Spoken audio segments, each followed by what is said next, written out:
D'Souza, I'm the president of JCI Vasco.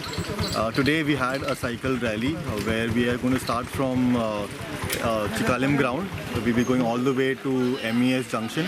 From there we'll be turning our vehicle back and we will be back here at the same spot, starting spot, which is the Chikalim ground, where we're going to sign off from here.